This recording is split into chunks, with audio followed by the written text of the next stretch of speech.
Hi, it's Wendy, and today's question is a little more controversial than most. The question is, Mom, why are there something called politics?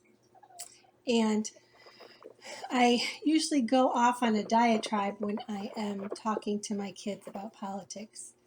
But last night I was having a conversation with Chasey, and I did a really good job of breaking them down to what I thought was a simple way for her to understand the basic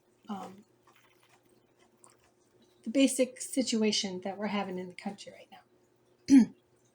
So because we've got extreme liberals, moderates, conservatives, and extreme conservatives, it's very hard right now, especially because the press getting involved makes the politics worse. So I tried to explain on a very base level that most liberals believe that the government, or any part of the government, whether it's state or federal, should help as many people as possible and take care of the people. And they also have a deep belief in social issues that basically they feel like is infringing on people's human rights. Those are the two basic things that I think liberals believe.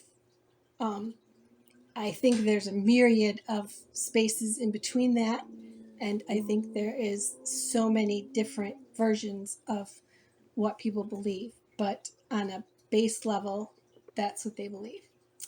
And then conservatives, on a very base level, believe that the only thing the government should be for is for national defense and infrastructure between states. Or at least that's most of them can agree on that. And they tend to not be as interested in social issues because they believe in the freedom of every individual to do as they want in the country. That's the beauty of this country. They are more interested in financial or fiscal issues and how our tax dollars are being spent and how much we're taxed.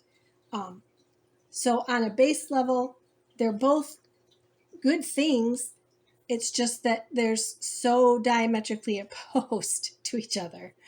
And so I was trying to explain to her that those two sides, kind of go against each other. And right now, the press helps to fuel the fire. And people, unfortunately, don't educate themselves on either side's issues enough to be able to make an actual formulated decision on whatever the issue is. And I think it's just a real big cluster storm of a whole bunch of errors happening all at once, and us forgetting just as people that more than likely we're all kind of on the moderate scale, where most of us don't necessarily agree hard and fast with one side or the other, and that we would find out we had so much more in common than we realized.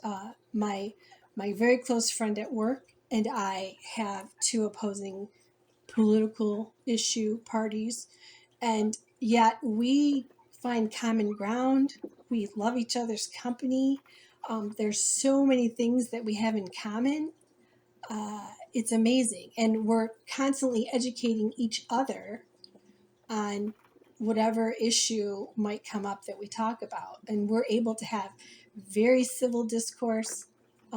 She's a really close friend of mine. I love her with all my heart. So I know it's possible in the world to be able to communicate again and figure out where the common ground is, and figure out that there's really just four issues that are majorly, disputed. But even those four issues, government taking care of everything, the government leaving us alone so that we can have true freedom, fiscal issues, and social issues. So those four things even if we don't agree on them, we can have civil discourse and civil debate about them. And that's another thing that's missing is everybody's closing their mind and they're not listening to whatever anyone else has to say, and they're also not looking at history and truly seeing like what has happened in history. A lot of times the next generation comes up and thinks they're the first ones to have seen something, um, but there's a history there that could actually help with everything. And that's for every generation. The generation before it has probably learned whatever lesson is, and if we only would look back a little, we would see what they learned. So it's a long answer to, Mom, what is politics about? But I think it's the most accurate thing I can give so that my children can make their own decisions in terms of those four subjects. Slowly, I'm a YouTube addict, and slowly on YouTube, there's a lot more um, just people in general talking about politics in a more moderate way. And really researching both sides, because I do believe that the press has given us a lot of kind of diametrically opposed issues for a long time, so that we're not really getting a true journalistic picture anymore.